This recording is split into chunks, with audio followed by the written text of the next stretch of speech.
ఏం సంతకం పెట్టాడు స్వామి మంత్రిగా? మళ్ళీ కంపెనీలు ఎందుకు రాలేదని అడుగుతున్నాను నేను. ఎందుకు మీరు శంకుస్థాపన చేయలే? ఇది ఎట్టుందంటే కియా మోటార్స్ ఎవరు తీసుకొచ్చారు మీ అందరు బాగా తెలుసు. ఆనాడు కియా మోటార్స్ తీసుకొచ్చి చంద్రబాబు నాయుడు గారు అహర్నిశలు కష్టపడ్డారు.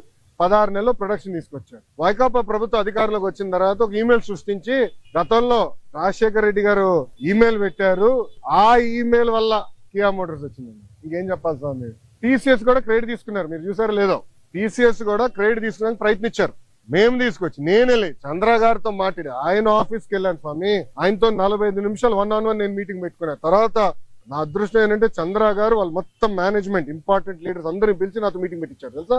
అక్కడ క్లీన్ చేసాం మేము. ఇది తాజ్ హోటల్స్ కానివ్వండి, టీసీఎస్ కానివ్వండి, రెన్యూబుల్ ఎనర్జీ కానివ్వండి, అన్ని. ఇప్పుడు మీరందరూ గుర్తుపెట్టుకోవాలి. మీరందరూ ఒక ప్రశ్న అడిగారు, మహారాష్ట్రకి ఇంత పెట్టుబడి వెళ్తుంది. దాని కారణం ఏంటో తెలుసా? Consistency in government. అంటే ఒకే ప్రభుత్వం మళ్ళీ వచ్చేగల ఏమవుతుందంటే అక్కడున్న పెట్టుబడులు పెట్టే వాళ్ళకి కాన్ఫిడెన్స్. డావోస్ లో ఒక పారిశ్రామికవేత్త నేను కలిసాను, మన ఆంధ్ర రాష్ట్రంలో పెట్టుబడి పెట్టాడని. నాకు టైం లేదు బాస్, నాకు ఇంకో ఒక మీటింగ్ పరిగెడుతున్నా, నాతో నడవండి అని చెప్పి మన ఆంధ్ర పెవిలియన్ నుంచి భారత్ పెవిలియన్ వరకు మేము నడుచుకుంటూ వెళ్తున్నాం, ఒక 10 నిమిషాలు వాక్. ఆయన అన్నాడు, నేను జగన్మోహన్ రెడ్డి గారిని ఇదే దావోస్ లో కలిసానికి ప్రయత్నించా, చాలా మంది అడిగా, కలవనని చెప్పాడు అన్నాడు. ఎందుకన్నాడు?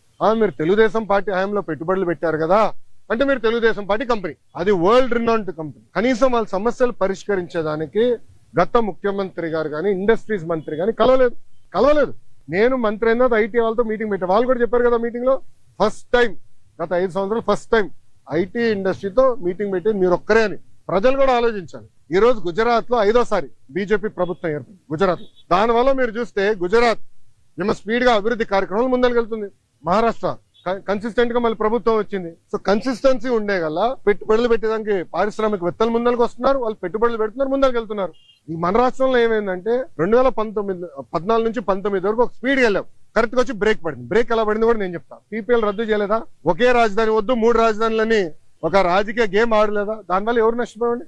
ఆంధ్ర రాష్ట్ర ప్రజలు నష్టపోయారు, ఉత్తరాంధ్ర ప్రజలు నష్టపోయారు, రాయలసీమ ప్రజలు నష్టపోయారు. దయచేసి ప్రజలందరూ ఇది గమనించాలా. అందుకే మన ప్రధానమంత్రి గారు కానివ్వండి, ముఖ్యమంత్రి గారు కానివ్వండి, నేను కూడా నా స్పీచ్ లో విశాఖపట్నంలో మళ్ళీ ఎన్డీఏ కూటమి గెలవాల్సిన అవసరం ఉందని చెప్పాను.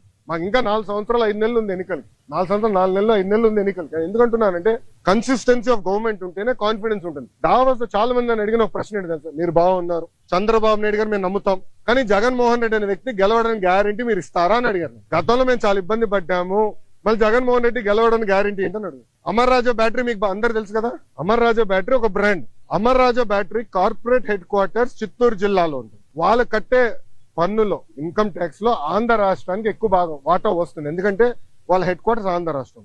ఆంధ్ర రాష్ట్రంలోనే highest tax payer Amar Raja battery. ఆ అమర్ రాజా బ్యాటరీని వేధించలేదా గత ప్రభుత్వం? ఇదే కోడిగుడ్డుని అడుగుతున్నా, నువ్వు వేధించలేదా? సైకోన్ అడుగుతున్నా, నువ్వు వేధించలేదా? లేబర్ రేట్ చేపించావు, పొల్యూషన్ రేట్ చేపించావు. అది మా సొంత జిల్లాలో ఉంది. 30 సంవత్సరాల నుంచి మా జిల్లాలో ఉంది. ఒక్కరికి లెడ్ పాయిజనింగ్ అవ్వలేదు స్వామి 30 సంవత్సరాల్లో.